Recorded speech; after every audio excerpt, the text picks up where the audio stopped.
नमस्कार विद्यार्थी मित्रांनो, स्वागत आहे तुमचं चालू घडामोडीवाला या युट्यूब चॅनलमध्ये. मित्रांनो, पोलीस भरती, सरळ सेवा, एमपीएससी तसेच इतर सर्व स्पर्धा परीक्षांसाठी उपयुक्त असणाऱ्या चालू घडामोडी तुम्हाला मिळणार आहे पीडीएफ स्वरूपात, अगदी मोफत आणि क्विज म्हणजे सराव चाचणीच्या स्वरूपात सुद्धा आपल्या टेलिग्राम चॅनलवर. आणि तुम्ही हा व्हिडिओ फेसबुकवरही बघू शकता.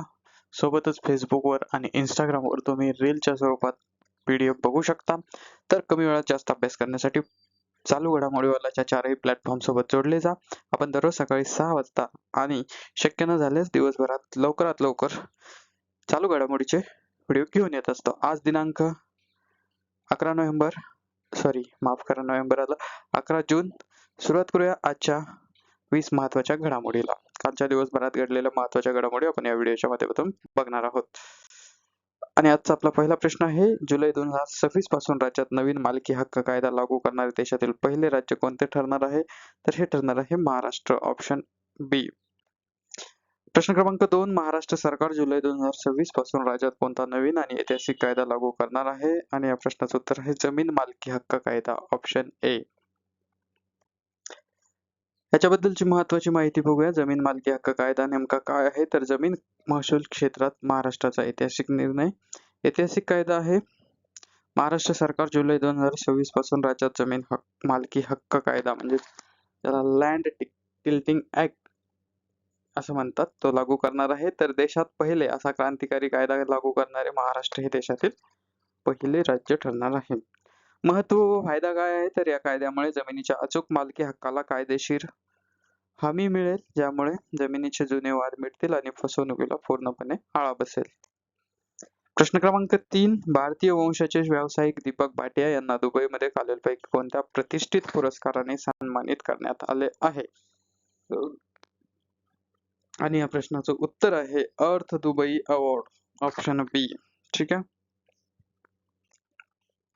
तर दीपक भाटिया यांना अर्थ दुबई पुरस्कार जागतिक स्तरावर भारतीय व्यावसायिकाचा मोठा गौरव झालेला आहे.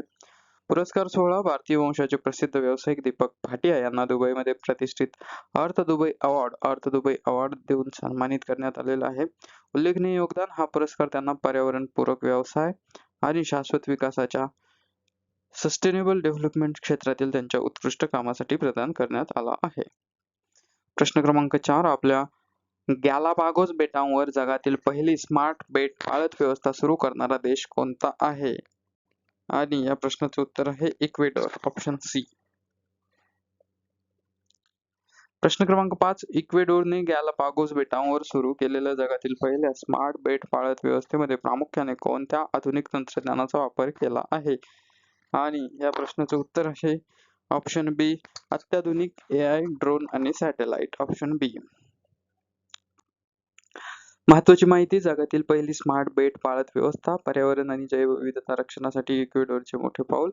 देश व ठिकाण, इक्वेडोर या देशाने आपल्या जगप्रसिद्ध गॅलापागोस बेटांवर ही यंत्रणा कार्यान्वित केली आहे. हे विशेष वैशिष्ट्य, ही जगातील पहिली स्मार्ट बेट पाळत व्यवस्था किंवा स्मार्ट आयलँड सर्व्हायलन्स सिस्टम असं ज्याला आपण म्हणतो ती आहे. प्रमुख उद्देश आहे या बेटांवरील दुर्मिळ प्रजाती आणि पर्यावरणाचे अवैध शिकार व मानवी हस्तक्षेपांपासून रक्षण करण्यासाठी कृत्रिम बुद्धिमत्ता म्हणजेच AI, ड्रोन आणि उपग्रह सॅटेलाइट तंत्रज्ञानाचा वापर याच्याद्वारे केला जातोय. प्रश्न क्रमांक 6, बांगलादेश हा अणुऊर्जेचा वापर करून वीज निर्मिती करणारा जगातील कितवा देश ठरला आहे? आणि या प्रश्नाचं उत्तर आहे ऑप्शन सी, 33वा देश. प्रश्न क्रमांक 7, बांगलादेशने आपल्या पहिल्या रूपपूर अणुऊर्जा प्रकल्पाची उभारणी खालीलपैकी कोणत्या देशाच्या तांत्रिक आणि आर्थिक मदतीने केली आहे? आणि या प्रश्नाचं उत्तर आहे ऑप्शन सी, रशिया. महत्वाची माहिती, बांगलादेशचा अणुऊर्जा टप्पा, अणुऊर्जा निर्मिती क्षेत्रात बांगलादेशची जागतिक झेप. तर बांगलादेश हा अणुऊर्जेचा वापर करून वीज निर्मिती करणारा जगातील 33वा देश ठरला. पहिला प्रकल्प रूपपूर अणुऊर्जा प्रकल्प हा बांगलादेशचा पहिला अणुऊर्जा प्रकल्प असून यात नुकतीच युरेनियम इंधन भरण्याची प्रक्रिया यशस्वीपणे सुरू झाली आहे. तर आंतरराष्ट्रीय सहकार्य, या प्रकल्पाची उभारणी पूर्णपणे रशिया या देशाच्या तांत्रिक आणि आर्थिक मदतीने केले जात आहे. प्रश्न क्रमांक 8, सिप्री आणि FAS च्या 2026च्या ताज्या अहवालानुसार सध्या जगभरात एकूण किती देशांकडे अण्वस्त्रे म्हणजे न्यूक्लिअर वेपन्स आहेत? आणि या प्रश्नाचं उत्तर आहे ऑप्शन बी 9 देशांकडे. प्रश्न क्रमांक 9. जगभरातील एकूण अण्वस्त्रांपैकी सुमारे किती टक्के अण्वस्त्रे एकट्या रशिया आणि अमेरिका या दोनच देशांकडे आहेत? या प्रश्नाचं उत्तर आहे ऑप्शन सी 86.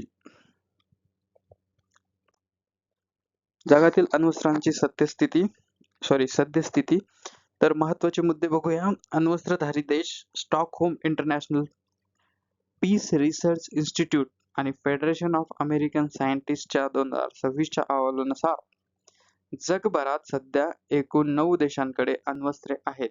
दोनच देशांचा दबदबा. रशिया आणि अमेरिकन या दोन बलाढ्य देशांकडे जगातील एकूण अण्वस्त्रांपैकी तब्बल सुमारे 86% अण्वस्त्रे आहेत. प्रश्न क्रमांक 10. संरक्षण मंत्रालयाने भारतीय नौदलाची कार्यचलन सुरक्षा वाढवण्यासाठी नुकतेच किती GNSS जॅमर्स खरेदी करण्याचा करार केला आहे? आणि या प्रश्नाचं उत्तर आहे ऑप्शन बी 20 GNSS जॅमर्स. प्रश्न क्रमांक 11. संरक्षण मंत्रालयाने 449 कोटी रुपयांचा हा GNSS जॅमर्स खरेदी करार खालीलपैकी कोणत्या कंपनीसोबत केला आहे? आणि या प्रश्नाचं उत्तर आहे accord software and systems private limited Bengaluru. Option B. प्रश्न क्रमांक 12. उत्तर प्रदेश सरकारने खालीलपैकी कोणत्या पीडित महिलांसाठी आपल्या प्रमुख कल्याणकारी योजनांचा विस्तार करण्याची घोषणा केली आहे? आणि या प्रश्नाचं उत्तर आहे तिहेरी तलाक आणि ऍसिड हल्ल्यातील पीडिता. Option B. प्रश्न क्रमांक 13. रिलायन्स आणि मेटा यांच्या भागीदारीतील भारतातील पहिले AI सक्षम डेटा सेंटर कुठे उभारले जाणार आहे? आणि या प्रश्नाचं उत्तर आहे ऑप्शन बी जामनगर, गुजरात. जामनगर येथे उभारण्यात येणाऱ्या भारतातील पहिल्या AI सक्षम डेटा सेंटरची प्रारंभिक क्षमता किती असणार आहे? तर ती असणार आहे 168 मेगावॅट. मेटाचे भारतातील हे पहिलेच डेटा सेंटर कूलिंगसाठी प्रामुख्याने कशाचा वापर करणार आहे? तर हे समुद्राचे पाणी. ऑप्शन बी असं या प्रश्नाचं उत्तर आहे. महत्वाची माहिती. रिलायन्स आणि मेटाची ऐतिहासिक भागीदारी व ठिकाण. रिलायन्स आणि मेटा एकत्र होऊन जामनगर, गुजरात येथील भारतातील पहिले AI सक्षम डेटा सेंटर उभारणार आहेत. हे 2028 पर्यंत सुरू होईल. वैशिष्ट्ये. याची प्रारंभिक क्षमता 168 मेगावॅट असेल. हे पूर्णपणे 100% नूतनीकरणक्षम ऊर्जेवर चालेल आणि याच्या कूलिंगसाठी समुद्राच्या पाण्याचा वापर केला जाईल. मेटा याचा संपूर्ण ऊर्जा आणि पाण्याचा खर्च उचलणार आहे. प्रश्न क्रमांक 16. राष्ट्रीय पुरस्कार विजेते चित्रपट निर्माते आणि दिग्दर्शक भारती राजा यांचे नुकतेच निधन झाले. ते प्रामुख्याने कोणत्या चित्रपटसृष्टीतील दिग्गज व्यक्तिमत्व होते? आणि या प्रश्नाचं उत्तर आहे तमिळ चित्रपटसृष्टी. तमिळ चित्रपटसृष्टी भारतामध्ये खूप महत्वाचं योगदान हिचं आहे, कारण तमिळचे आत्ताचे सुपरस्टार थलपती विजय हे तमिळचे मुख्यमंत्री बनलेले आहेत. प्रश्न क्रमांक 17. तमिळ चित्रपटसृष्टीचे शिखर मानल्या जाणाऱ्या भारती राजा यांना कोणत्या टोपण नावाने किंवा उपाधीने ओळखले जात होते? तर यांना इयक्कुमार इमयन. ऑप्शन बी. बघा, तमिळ चित्रपटसृष्टीत एक सुवर्ण पर्व संपले. ज्येष्ठ तमिळ चित्रपट दिग्दर्शक आणि निर्माते भारती राजा यांचे वयाच्या 84व्या वर्षी निधन झाले. त्यांचे मूळ नाव चिन्नास्वामी पेरियार मायाथेवर होते. त्यांना तामिळनाडूमध्ये इयक्कुनर इमयन म्हणजे दिग्दर्शकांचे शिखर हिमालय म्हटले जायचे. त्यांचा पहिला चित्रपट 16 वयदिनीले हा होता. त्यांना 6 राष्ट्रीय चित्रपट पुरस्कार आणि 2004 मध्ये पद्मश्री पुरस्काराने सन्मानित करण्यात आले होते.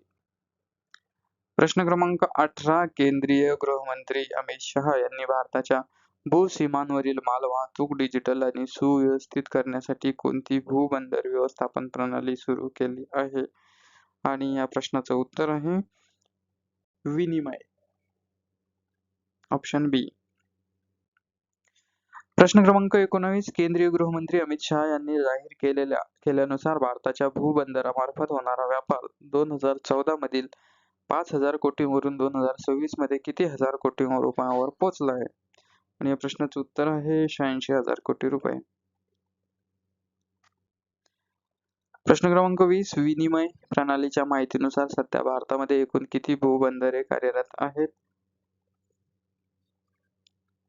आणि या प्रश्नाचं उत्तर आहे 15 भूबंदरे. ऑप्शन बी. तर भारताच्या भूसीमांवरील व्यापाराचे होणार संपूर्ण डिजिटलायझेशन. प्रणालीचे नाव केंद्रीय गृहमंत्री अमित शहा यांनी नवी दिल्ली येथे विनिमय म्हणजेच लँड पोर्ट मॅनेजमेंट सिस्टीम चे उद्घाटन केले आहे. व्यापारात मोठी वाढ. भूबंदराद्वारे होणारा व्यापार 2014 मध्ये फक्त 5,000 कोटी होता. तो 2026 मध्ये 86,000 कोटी रुपयांवर पोहोचला आहे. सध्या देशात 15 भूबंदरे कार्यरत असून आणखी 11 बंदरे लवकरच कार्यान्वित होणार आहेत. तर मित्रांनो, हे होते आजच्या महत्त्वाच्या 20 घडामोडी. आजचा व्हिडिओ तुम्हाला कसा वाटला ते कमेंटमध्ये नक्की कळवा आणि जास्तीत जास्त आपल्या चॅनलला सबस्क्राईब करा, व्हिडिओला शेअर करा आणि लाईक कमेंट करा. कमी वेळात जास्त अभ्यास करण्यासाठी आपल्या 4ही प्लॅटफॉर्म सोबत जोडले जा. व्हिडिओ शेवटपर्यंत बघितल्याबद्दल मनपूर्वक धन्यवाद. भेटूया उद्याच्या व्हिडिओत. Thank you so much.